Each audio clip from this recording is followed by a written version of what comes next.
안녕하십니까.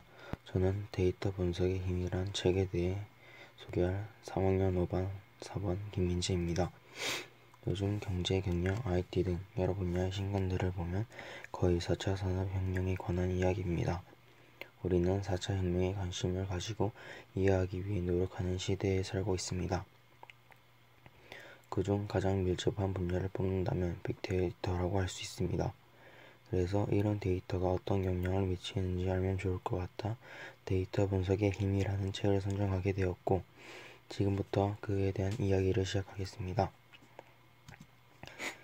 이 책은 데이터 분석을 통해 기업들이 어떻게 수익을 창출하는지, 대선 캠프가 어떻게 데이터를 활용해 후원금을 모으는지, 정부의 전기요금 정책이 효과를 발휘하기 위해서 어떻게 실험 분석을 해 데이터를 모으는지 등 다양한 사례를 통해 데이터 분석의 힘을 알려줍니다. 그러나 이러한 데이터를 분석하는 근본에는 데이터 간의 인과관계가 있습니다. 책에는 많은 흥미로운 이야기가 담겨 있지만 저는 이 인과관계와 확증 변형에 대한 이야기를 해보려 합니다. 확증 변형에 대한 좋은 사례가 있습니다. 2차 세계대전 당시 미군 전투기가 격추되는 것을 방지하기 위해 전장에서 살아남은 전투기들의 외상을 보강하는 계획을 세웠습니다. 분석 결과 비행기의 외상 대부분은 날개와 꼬리 부분에 집중되어 있었고, 데이터 분석 연구원은 날개와 꼬리에 추가로 보강을 해야 한다고 주장했습니다. 그런데 다른 데이터 분석 연구원이 다른 주장을 했습니다. 이 전투기가 추락하지 않고 살아 돌아온 것은 날개와 꼬리 손상 문제가 아닌 조종석과 엔진 부분에 손상이 없기 때문에 살아 돌아올 수 있었다는 것입니다. 또 다른 쉬운 사례로는 한 아이스크림 회사의 이야기가 있습니다. 당신이 아이스크림 회사의 마케팅부에 소속되어 있다고 합시다.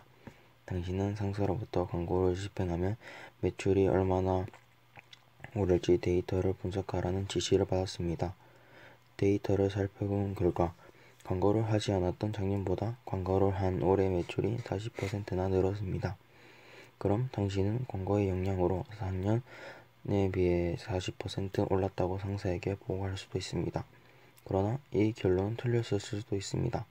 왜냐하면 날씨나 경제 같은 다른 요인이 영향을 미쳤을 수도 있고, 매출이 광고에게 영향을 미치는 등등 다른 요인들이 작용했을 수도 있기 때문입니다.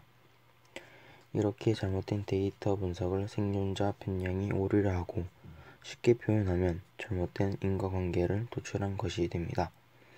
잘못된 인과관계로 위의 사례처럼 전혀 다른 혹은 잘못된 결과를 창출해 막대한 피해를 입을 수도 있습니다. 이런 오류를 방지하기 위해 사용하는 데이터 분석 방법으로는 RCT인 무작위 비교 시행과 자연 실험 기법, RD 디자인이라는 희귀 불연속 설계법 등을 소개합니다. 모두 올바른 인과관계를 도출하는 데 사용되는 방법이죠. 저는 여기에서 데이터 분석이란 4차 산업혁명 빅데이터 시대의 많은 데이터들 속에서 올바른 인과관계를 도출해내는 도구라고 느꼈습니다.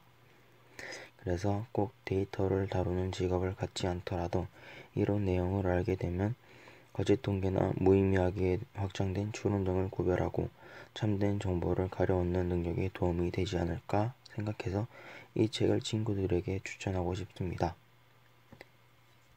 이상으로 마치겠습니다. 지금까지 제 영상을 봐주셔서 정말로 감사합니다.